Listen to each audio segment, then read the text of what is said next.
Energy saving. Use this function to enable or disable energy saving.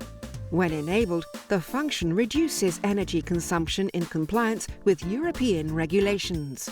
To disable or enable energy saving, proceed as follows. Press the selection arrow corresponding to the Appliance Settings menu symbol to enter the menu. Scroll through the menu items by pressing the selection arrow corresponding to Next until Energy Saving appears on the display. Press the selection arrow corresponding to Energy Saving to disable or enable the function, off or on. Press the selection arrow corresponding to ESC to go back to the home page.